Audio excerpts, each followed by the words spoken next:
In today's video, I'm going to teach you how to build a landing page with Getresponse. We're going to walk through the entire process from the moment you log in all the way to publishing a live page that you can start sharing right away.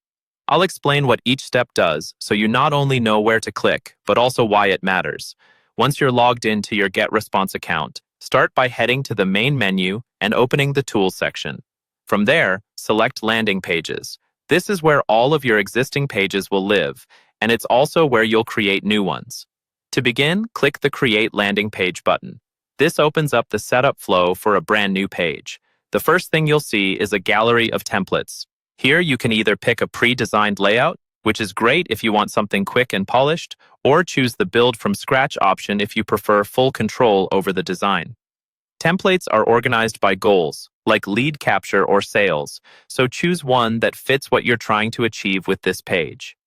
Once you've selected a template or decided to start from scratch, you'll be asked to give your landing page a name. This name is for internal use only, so it won't be visible to your visitors.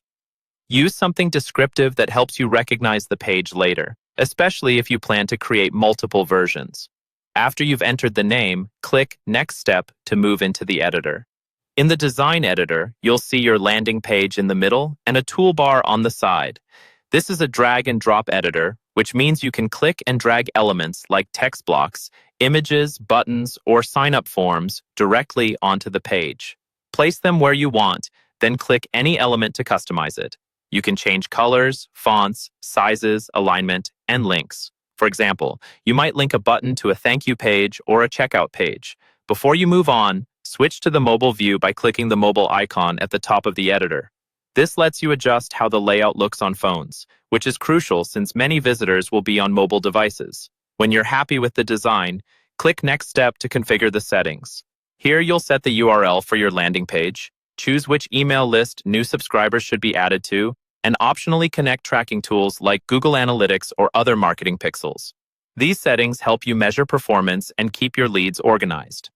Finally, once everything looks good and your settings are in place, click Publish. Your landing page will go live, and you'll get a shareable link you can start promoting right away.